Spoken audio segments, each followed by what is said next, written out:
Good evening. My name is Fabian Levy, and I'm Deputy Mayor for Communications for the City of New York. This has been a difficult week for all of us, for our city, for our state, and for our brothers and sisters in the Middle East. But while the attacks we witnessed in Israel last weekend have shaken our conscience, they have not shaken our resolve. We will not be intimidated. And here in New York, neither our city nor our state will tolerate any form of bigotry, whether it be anti-Semitism, Islamophobia, or any other kind of hate or discrimination. We are working closely with law enforcement officers, our state partners, and other cities across the country to monitor for potential threats and keep people safe. In anticipation of tomorrow's Day of Resistance that has been widely promoted on social media, the city has already had multiple meetings and calls with different Jewish and Muslim groups across the 5 boroughs throughout the day. But we wanted to speak to all New Yorkers tonight about the actions the city and the state are taking to ensure the safety of all New Yorkers. To keep you informed about these efforts, we are joined today by New York City Mayor Eric Adams, New York Governor Kathy Hochul, NYPD Commissioner Edward Caban, New York State Commissioner for Homeland Security and Emergency Services Jackie Bray, multiple additional members of the NYPD, and Schools Chancellor David Banks. First, we will hear from Mayor Eric Adams. Thank you, and I want to thank the governor for really her leadership and partnership as we ensure that all New York's state residents are safe, and we're going to continue to coordinate together. We know the entire world is horrified by the attacks the terrorist organization Hamas has made on our brothers and sisters in Israel, and we are deeply disturbed by the message of hate urging violence in other communities in this region and around the world. It is not acceptable. And I want every New Yorker, especially Jewish New Yorkers and other groups, to know there are currently no credible or specific threats against our city. But with large-scale protests planned for tomorrow, we must remain vigilant. New York City is the most diverse city in the world, and protecting our residents is the most sacred responsibility that we have. We have directed the NYPD to surge additional resources to schools, houses of worship, to ensure that they are safe and that our city remains a place of peace. We're also stepping up NYPD patrols in other key neighborhoods to help protect all of our city residents. New York City will do whatever it takes to keep our people safe. And if New Yorkers see something, we're saying to you, do something by reaching out to your local authorities. New York City rejects terrorism. We reject hate. We stand united. And we mourn the innocent lives taken in these attacks. Let us pray for the safe return of those captured and for all those on both sides suffering the horrors of wars. We will be united together. And again, I want to thank this team, and I want to thank the governor of the state of New York for her leadership at this moment. Thank you. Thank you, Mayor. Next, we'll hear from Governor Kathy Hochul. Governor. Thank you, Mayor Adams. And once again, the two of us have been strong partners as we work to protect the public safety of all New Yorkers. And this past week has been one of unimaginable heartbreak.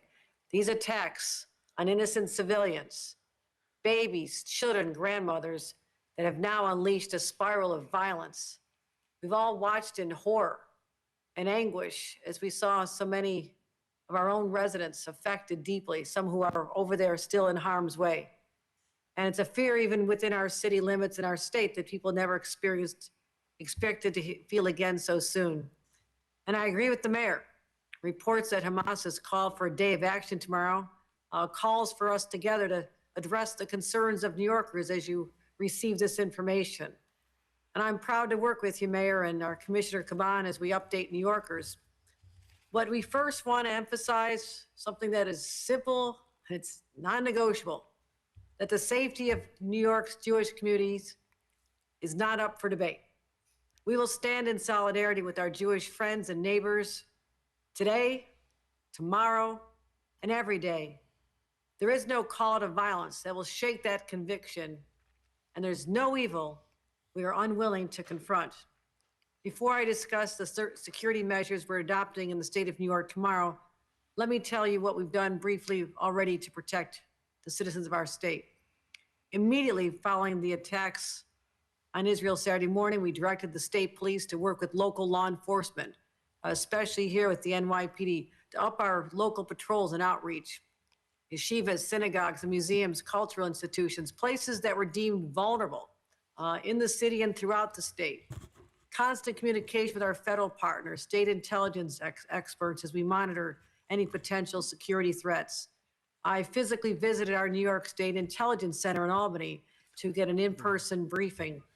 Speaking regularly with the White House. In fact, I have a call momentarily with the White House, the Department of Homeland Security, Department of State for the latest updates.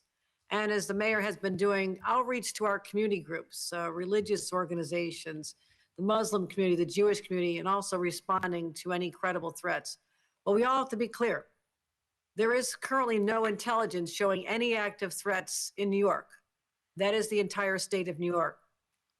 But in a moment fraught like this, we will continue to exercise elevated vigilance and impose measures to deter any potential violence. Let's talk about what we're planning to do in response to tomorrow's elevated threat. We fully activated our Division of Homeland Security and Emergency Services, Office of Counterterrorism. State police have been fully activated. We have a strong presence throughout the state, as well as here in the city. We're prepared to support NYPD at our Joint Operations Center.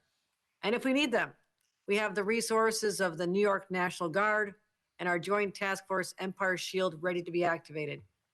The National Guard is already directed to patrol key transportation hubs. We've been in contact with the MTA, the Port Authority, to ensure that they also have heightened their security measures. Our hate crime task force is on high alert and will help investigate disturbing incidents as necessary. We want to reiterate to New Yorkers, there's no reason to feel afraid. No one should feel they have to alter their normal lives or their routines.